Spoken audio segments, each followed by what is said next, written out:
Today on the Business of Creators, we're talking about one of the biggest shifts happening in the creator economy. For years, creators have focused on building audiences, more subscribers, more views, more reach. However, the most successful creator businesses are focused on something deeper, the community. My guest today is Sid Yadav, CEO and founder of Circle, the platform used by creators including Tim Ferriss, Jay Shetty, and Johnny Harris to build membership businesses, courses, events, and communities around their audiences. The way I like to talk about Circle is it's really an all-in-one ecosystem for community-led businesses. So it's a platform where you build your business around people rather than the audience or the content. And today, Circle is unveiling Eclipse, its biggest launch today, including Circle AI, Circle Discover, and Circle Studios, new products that are designed to help creators turn audiences into thriving businesses. Now, in this conversation, Sid explains why he believes the future of the creator economy is moving from content to transformation, what that means for creators, and how AI could dramatically change the way creator businesses are built over the next decade. Our mission is to build the Shopify for the digital economy. Let's jump straight into it.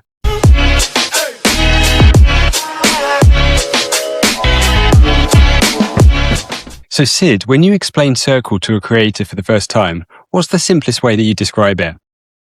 Yeah, so the way I like to talk about Circle is it's really an all-in-one ecosystem for community-led businesses. So it's a platform where you build your business around people rather than the audience or the content. And really, it's one platform that actually gives you that full ecosystem of everything community-led business needs, which includes, your discussions and events and courses and payments. And there's all this stuff that businesses that are like that need, which I don't think the internet was designed for.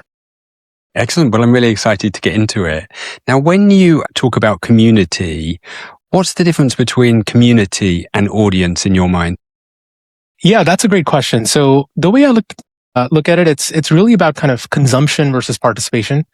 So an audience watches you or reads you, whereas a community really kind of belongs together and participates together. And a community, the way I see it, is kind of the subset of the audience that is just really engaged with your work and with each other. And so few creators, I feel, or so many creators rather, forget that part of the audience as they build it. It's really tempting to be following all the views and subscriber counts and all the numbers. But really, when you look back at the most successful creators, the way they get there is by having this aspect of the audience, which is a true community, which really kind of sustains them over the years. And why do you think that creators need a community platform when they have community functionality in tools like YouTube and Instagram and Discord? Yeah, so I really look at those platforms as rented land. Now, it's a fantastic rented land, and if you're building your audience, I would never try and dissuade someone from building an audience on any of those platforms. It's just that when you look at their incentives, so when you look at YouTube's incentive, for example, and by the way, I love YouTube. I watch a lot of podcasts and videos all day, but they're really centered around this one idea of like the watch time and video engagement. Right? That's what the entire platform's about. And so when you post videos on YouTube, your content is competing with every other piece of content for watch time. Now, if it's great content, you're going to get a lot of views, but just fundamentally, and this is no shade against YouTube or any platforms that are like that, they're just not incentivized to help you build a community or build a business first and foremost. They're incentivized by watch time, which lets them monetize through ads. And of course, if you can, build an audience, get attention, monetize ads, like it's one fantastic way to build a business and it's been very successful, but you do kind of have to know that you're building on rented land. And so at some point, that audience, if you want to have a long-term career, if you want to still be doing stuff in 5 years and 10 years, you have to think about, do you have access to the audience? Do you have the email list? Do they hang out with you in a place other than watching videos with your video next to, tens of other videos all day? And so really that's what building the community is all about, which is how do you take that audience, which loves you on YouTube, but can be fickle, can be ephemeral, can be short-term, and you bring that audience over to a platform like Circle so they'll actually stay with you. That makes absolute sense. And how does the community change the economics of being a creator? So I really like to think about it in terms of reach versus LTV. So reach is, the size of the audience. And just as people who are in the audience, we're trained to think that more reach equals more success equals better, right? So you follow creators like a Mr. Beast. And of course, everyone's impressed by the success of it all. But really, when you think about it from like a business perspective, reach is just one variable. The simplest way to think about a creator business, I think, is you take the reach and you multiply it by LTV, which is lifetime value. So it's basically how much money does the average person in their audience pay them. And when you think about it that way, it's one variable, right? So if you're building a business on YouTube through ads, again, just you can be fantastically successful at it. But that is like a low LTV way to build a business. And that does incentivize reach. Versus, let's say, you have your 1,000 true fans.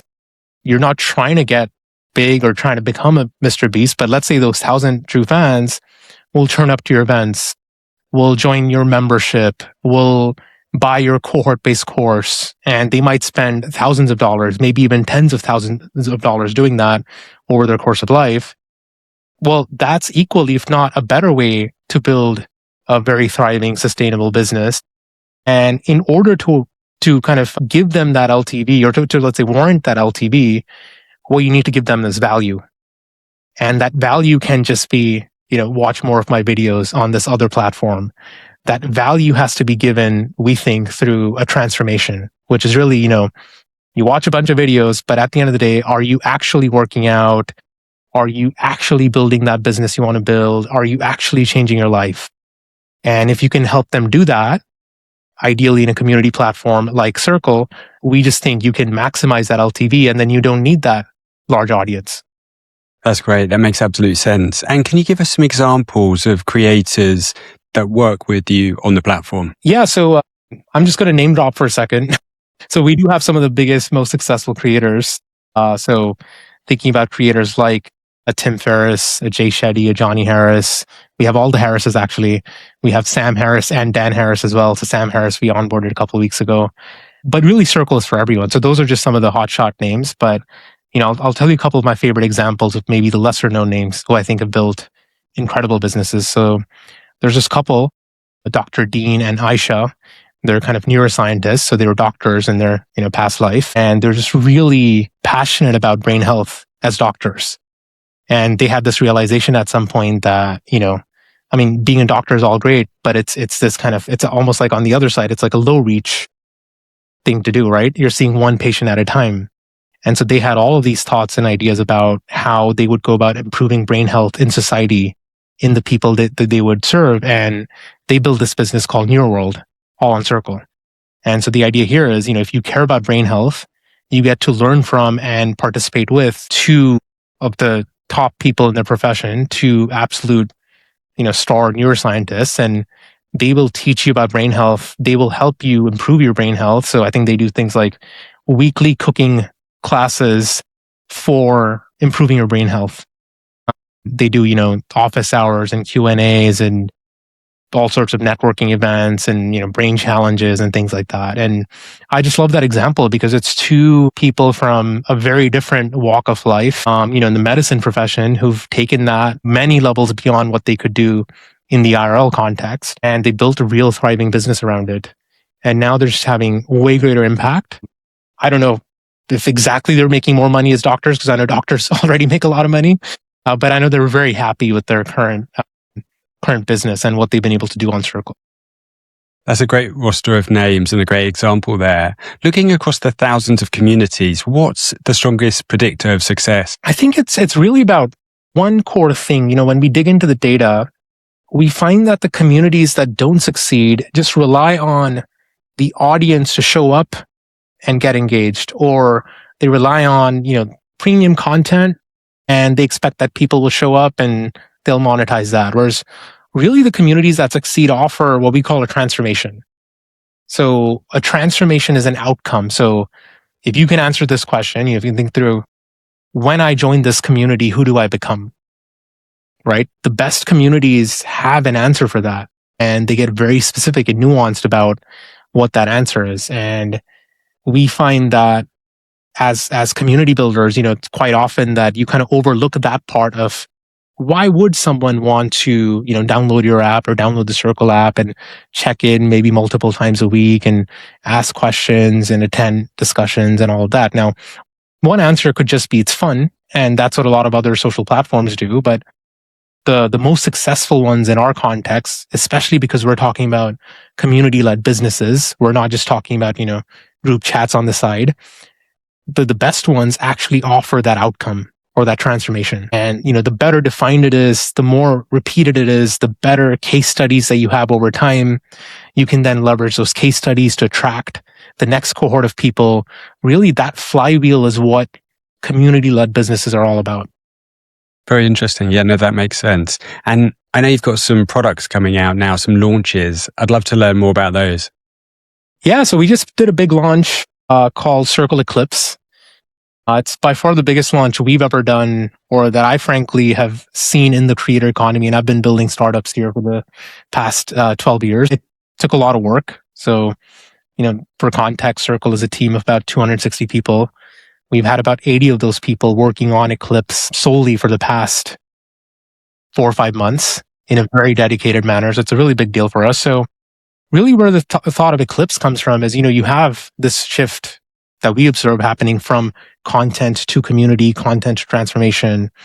And when we look at how customers, use Circle and the work that they have to do, it still takes a lot of work, right? So you're still having to do, everything I've said, I think sounds awesome. It sounds great. But when you're in there, we see single people do the work of 5 people to get the community-led business off the ground and for it to be successful, right? So if you think about all the hats that you have to wear, it's, you have to be the creator making the content to attract people into the business. You have to be the community manager running the community itself. You have to be the strategist. So you're thinking about business models and pricing strategies and things like that. You're thinking about launches. You have to be the kind of day-to-day operator. So if you built a team, you might have to manage people or just think about all the business logistics. And it's a lot of work to do all of that, right? And so our thinking behind Eclipse was, how can we reduce the time between building an audience and having a growing, thriving, sustainable business, and really just condense it down to like the fewest days, hours, weeks, months of your time, and the least amount of kind of social bandwidth that you can dedicate. Because if you're already a creator, a lot of that bandwidth already goes to the content that you produce. And we've essentially, we kind of strategized this thesis around what Eclipse means, and it's really 3 things. It's Circle AI. So an AI partner that will build with and grow your business for you. It's Circle Discover, a marketplace for members or consumers to find their next transformation. And it's Circle Studios, which is a in-house studio agency that works with some of the top creators and just builds their business for them. Because it turns out sometimes the creators just want to create. And while they see an opportunity and they're very tempted to build community-led businesses, they just don't have the bandwidth. And so it's really this idea around kind of introducing this ecosystem to our world and making it as simple as possible for creators to go from idea to growing business.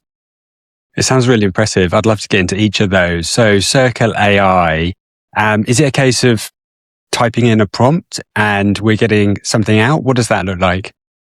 Yeah, so you can kind of think of it as vibe coding your business, right? So, we all have used apps like Lovable and Replit. They're fantastic. They let you vibe code an app. And, we all have that feeling of watching stuff happen in front of us, knowing that we can guide it, knowing that we can pause it, knowing that we can ask it to do things over. And the idea that we had, which I don't think has been done in our ecosystem, or at least we're not aware of it, because we had to actually invent a bunch of this stuff from a fresh perspective for our ecosystem, is, what if we could offer that experience to you for your community-led business? So, sign up, start with a prompt, and it could be, let's say your doctors Dean and Aisha, and you show up and you hadn't built your world. It could be as simple as, we are doctors with this expertise. We don't know what we're doing, but we'd like to get a community or a community business off the ground. can you help? And the beauty of this is, it's trained on a lot of data from the success stories that we've seen across Circle for all types of community businesses. So it's not just about actually helping you do the work, which it does. It also helps you drive you to the right outcomes. So when you start building, there's things like, what is your business model? What is your membership structure? Is it a community membership first, and then sort of you might have a, biannual events on the side? That could be IRL. Is it the opposite? Is there a content element? There's a lot to figure out when you get into it that I think is also contextual of what you want to be doing as a creator and what your audience is willing to pay for and wants from you as your audience. And, our job with Circle AI is to help you figure that out and just take as much of that work off your plate as possible while keeping you in the loop for a lot of the crucial things that only you can do. So, we don't want to fully automate away all business building. That's not the goal. Also, if we did, it'd be kind of uninteresting because everyone could just build their own business, within minutes. It's really about kind of extracting out of the creator, what is the special sauce that they're bringing to the table? What is the audience? What is their content about? And then based on that, structuring from everything that we've learned and observed as successful case studies of community-led businesses, the best type of outcome for them. And then looping them in on the creation process, looping them on feedback for every aspect of it, where they can be valuable. And at any given point, they can just tell this thing, hey, I'm not happy with what you've done, and I would like to do this instead, and it will still help you with that. Sounds super impressive. I guess you've got all of the data to train it on as well from the other communities that you operate. That's right. And this is all anonymized data, right? So we're not trying to, when a customer signs up, obviously their data is very, very kind of sacred to us, and we never want to misuse it in any kind of, haphazard way. But what we can find out of the collective data that we have across these 20,000 communities and 15 million members are these patterns. And so we notice these patterns of, different types of community-led businesses. And, one thing I should clarify is like, the way we see a community-led business is it's actually a container for multiple types of businesses. So if you're running a course business, if you're running an events business, if you're running a newsletter business, so long as people are at the center of it, we see all of those as community-led businesses, right? As opposed to, let's say, a content-led business where they're actually paying for content or you're monetizing your content through ads. So, it's a very vast definition. And thankfully, thanks to our scale and kind of where we are 6 years in, we have access to thousands of case studies, thousands of stories about, what people started with and what they ended up with. And we're using all of that to help improve the full ecosystem for everyone. So it's not just that, your data might be anonymized and it's helping someone else. All of that data is also helping you because you can ask this thing, hey, for a business that's like mine, what would you do to grow that business? And it will give you a very sophisticated and nuanced answer, which you're not going to get out of a ChatGPT or a Claude. Super cool. Now, the second thing you mentioned was the Discover Marketplace. What's that about? Yeah, so Discover is really about this idea we've had for years, actually. And this goes back to my last stint at a company called Teachable, where I was a founding engineer and designer, where, for these creator-led businesses, they currently have to do a lot of work to build that audience in the first place that then shows up to buy their stuff or sign up to their membership or attend events, right? And a lot of that work happens through social media. And on the flip side, as a consumer, and we're all consumers, there's an abundance of content on social media, right? So, from what I'm talking about, finding your transformation, finding your next outcome, if you put the audience or the consumer hat on, the thing to think through there is, where do you go to find that next transformation? And where do you know who you can trust with that? So you might watch an interview on a podcast and, you might be impressed by whatever a creator is talking about, but do you really know that they have the best community membership, the best coaching program, the best events around that thing, right? And also just to take a personal example, I'm learning music right now with my 11-year-old daughter. So she just got into piano and vocals, and I'm like the music producer. So, we describe it as like it's the Billie Eilish and her brother. I'm like the brother in this context, so I've got my like deck set up and everything. And we were jamming on some songs, and at some point I was like, hey, we're making some stuff that we need guidance on or feedback from others. Now we're learning by watching the content and actually doing it, and that's fun. But and the realization I had is I actually built an entire platform to serve someone who's exactly in my state. So I could go to Circle Discover, find the best communities around music production, and in this case, my transformation is to go from hobbyist, wannabe producer dad to someone who can actually produce decently sounding songs for my daughter, and for her to actually develop as a vocalist, for us to find community. And so the idea with Circle Discover is that anyone should be able to show up with an idea like that, or even just generally, if you don't know what you want to do, just talk to us about your life goals. Talk to us about your personal goals, your professional goals, and we will match you to the right communities, courses, events, newsletters to help you towards those goals. And on the flip side, if you're a creator, you have this very engaged and passionate audience to tap into that doesn't just want to watch your content. They actually want that outcome out of you. I love that example. It's a really nice way of showing what you do there. And the third was Circle Studios. Can you explain that in a bit more detail? Yeah. So again, this goes back to, how do we reduce the time from going from idea audience to growing business? And the observation that I've had over the years, I've pitched a version of what I've talked to you about for many years, and really believe in the pitch and really believe that this is the future of creator businesses. But I have observed that some of the top creators who love YouTube, who love making videos, or who might love writing newsletters, they just don't have the time or bandwidth, no matter how fitting all of this sounds for what they do, to invest in actually building that business.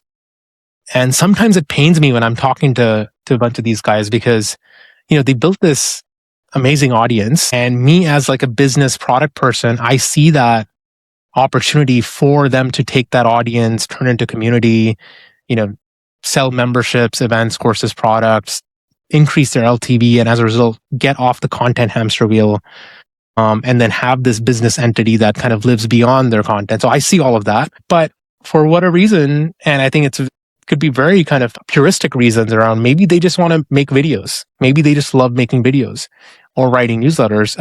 They just don't have the time or bandwidth to invest in that. And so the thought I had a few months ago is, what if we essentially acquired two of the people who I know and have known, who's actually one of them was a founding customer of Circle way back in the day, 6 years ago, who was the person who built these businesses for two people. Some of you may have heard of, David Perel and Tiago Forte. So this guy's name is Will Manon.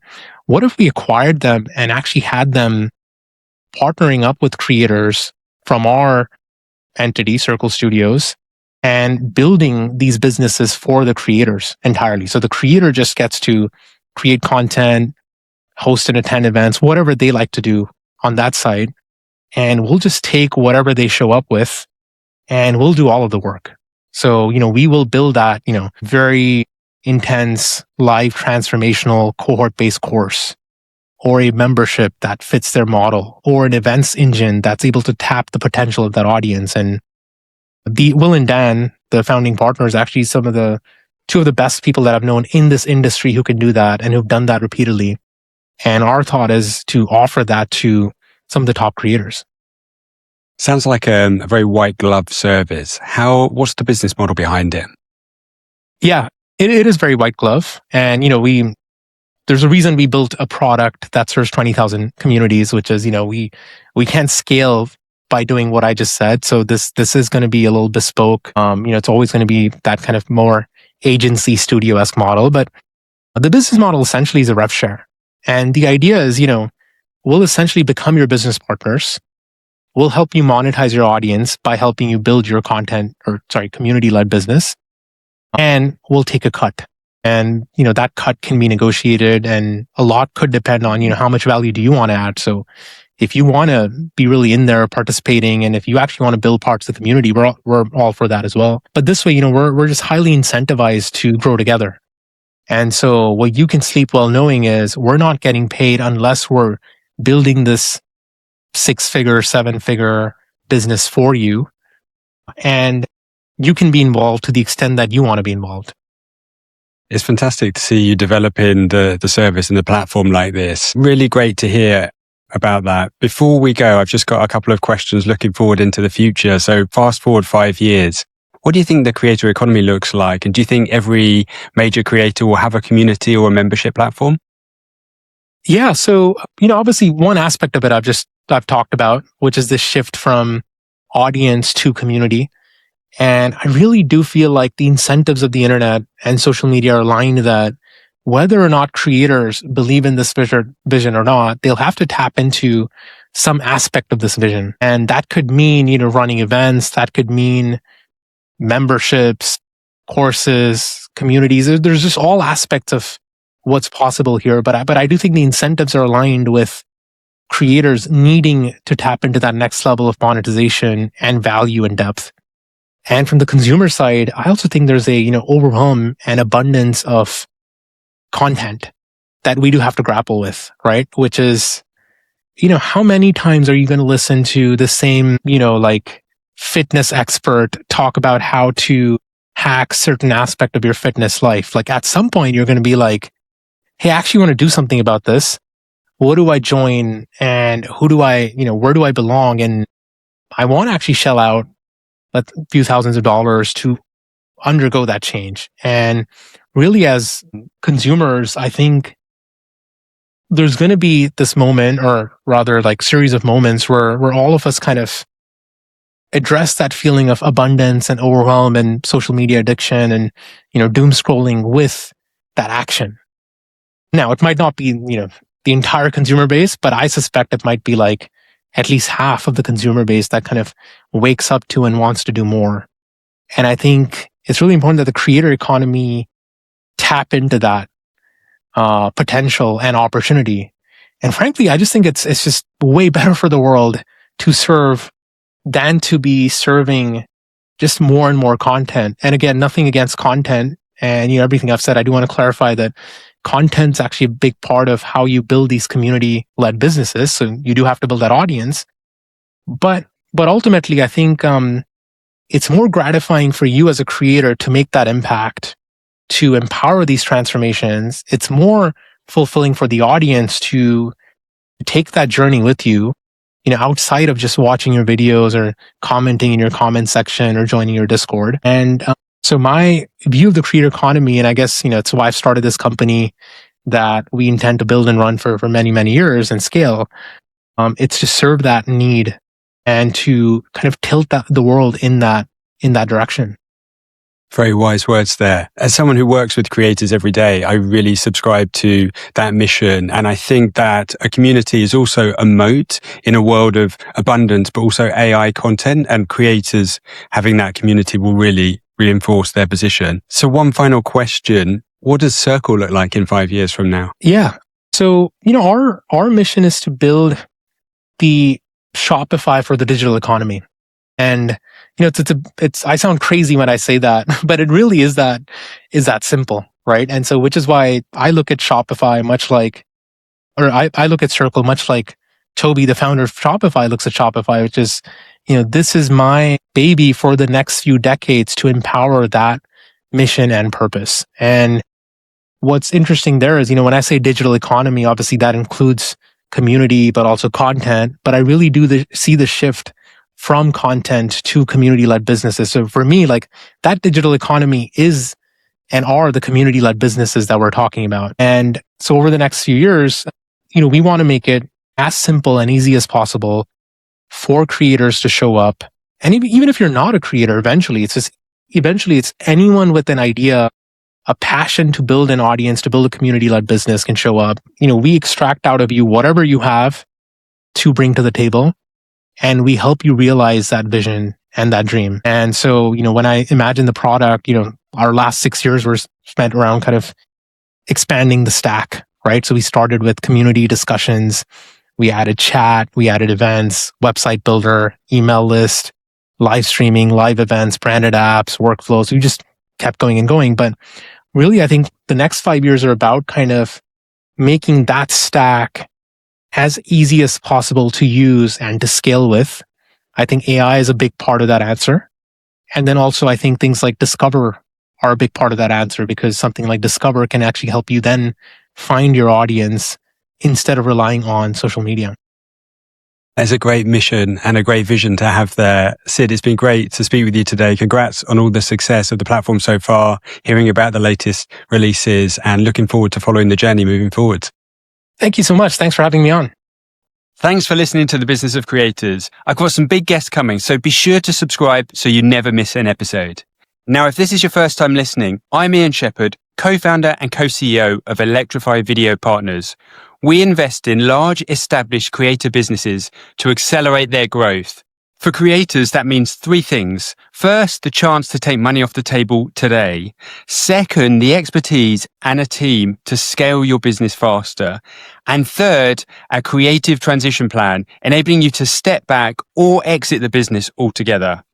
We've raised over $100 million and made 10 investments, including YouTube channels Veritasium, Fern, and Fireship. If you're a creator thinking about the next stage, please get in touch to find out more.